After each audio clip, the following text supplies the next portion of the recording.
வணக்கம், நான் உங்கள் சரஸ்வதி. இன்றைய தினத்திற்கு என்ன பதிவு அப்படின்னு பார்த்தீங்கன்னா, ஒரு கமெண்ட்ஸில் வந்து அகத்திய மாமுனிவரை பற்றி கூற வேண்டும் அப்படின்னு ஒரு அம்மா கூறியிருந்தாங்க. அவர் அகத்தியரை பற்றி தான் இப்பொழுது கூற போகிறேன்.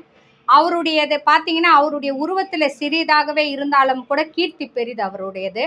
தவ வலிமை அதிகமானது.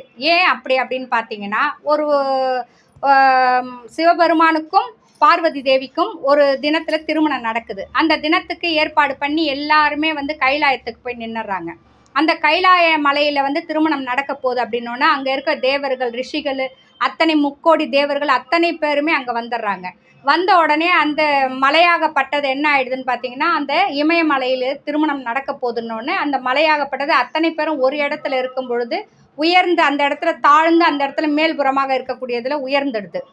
அப்போ உடனே என்ன பண்ணுறாங்க எல்லாருமே, என்ன சுவாமி இந்த மாதிரி வந்து மலையாகப்பட்டது இந்த இடத்துல எல்லாரும் ஒன்றாக இருக்கும் பொழுது இந்த இடம் தாழ்த்தப்பட்டோம், மேல்புறம் ஏறிடுச்சு, இப்போ என்ன பண்ணுறது, இதை வந்து சமநிலைப்படுத்தணுமே, என்ன செய்யணும் அப்படின்னும் பொழுது அப்பொழுது சிவபெருமான் சொல்கிறார், இதற்கு ஒரே வழி என்ன அப்படின்னா, அகத்திய மாமுனிவர் அந்த பக்கம் போய் நின்றுட்டாருன்னா அவர் ஒருத்தர் நின்னாவே நம்ம அத்தனை பேருக்கு இருக்கக்கூடிய சமமான நிலையை அவர் பெற முடியும் அப்படின்னு சொல்கிறாங்க.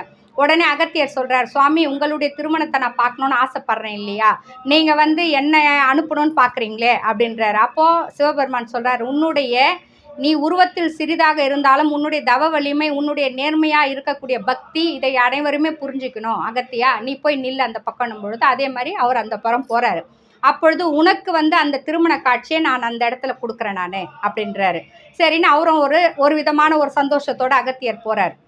இந்த இடத்துல திருமணம் நடக்குது. திருமணம் நடந்துகிட்டே இருக்கும் பொழுது என்ன ஆகிடுது, நடந்து முடிஞ்சதுக்கு பிறகு பிள்ளைங்க என்ன பண்ணுறாங்க, முருகரும் விநாயகர் இருக்கும் பொழுது தான் அந்த திருமணம் நடக்குதுன்னு வச்சுங்க. அப்போது என்ன பண்ணுறாங்கன்னா, அம்மா அப்பா இருவரும் நீங்கள் ஆடல் புரியுங்க, நாங்கள் வந்து பார்க்கணும் அப்படின்னு சொல்கிறாங்க. அதை என்ன பண்ணுறாங்க, ஆனந்த நடனமாக 2 பேரும் ஆனந்த நடனம் புரியுறாங்க. அந்த ஆனந்த நடனம் ஆட ஆட ஆட ஒருத்தருக்கு ஒருத்தர் ஈடு இணை இல்லாமல் ஆடிட்டே இருக்கும் பொழுது ஒருத்தரை மிஞ்ச ஒருத்தர் ஆட தொடங்கிடுறாங்க. அந்த ஆட்டத்தில் என்ன ஆகுதுன்னு பார்த்தீங்கன்னா, சிவபெருமான் அவருடைய ஆடல்களை அதிகப்படுத்துகிறார், வேகத்தை அதிகப்படுத்துகிறார். தாயாரும் என்ன பண்ணுறாங்க, ஈடு கொடுத்து அதிகப்படுத்துகிறாங்க. அந்த நேரத்தில் அவருடைய குண்டலம் வந்து கீழே விழுந்துருது. விழுந்த பிறகு சிவபெருமான் என்ன செய்கிறார், அந்த குண்டலத்தை காலில் எடுத்து அவருடைய காதில் அதை மாட்டிடுறாரு. ஏன்னா ஒரு பொருள் கீழே சிந்திட்டாவே தோத்ததாக வந்து அங்கே ஒரு ஒப்பந்தம்னு வச்சிங்க. அந்த நேரத்தில் பார்த்தீங்கன்னா பார்வதி தேவி அவர் காலை தூக்கி ஆடினோன்னே பார்வதி தேவி நின்றுடுறாங்க. ஏன்னா பெண்ணாக இருந்து எப்படி காலை தூக்கி ஆட முடியும் அப்படின்றதுக்காக என்ன பண்ணுறாங்க, அவங்க உடனே திகைச்சு நின்றுட்டு, நீங்கள் இப்படி செய்யலாமா, ஆட்டத்தில் வந்து நீங்கள் வந்து ஒரு ஆண் ஆடிடலாம், பெண் ஆட முடியுமா அப்படின்னு கேட்டுட்டு என்ன பண்ணுறாங்க, கோபமாக அங்கேருந்து புறப்பட்டு நேராக சிதம்பரத்துக்கு வந்து சிதம்பரத்தில் தில்லைக்காளியாக அந்த தாயார் உட்காடுறாங்க.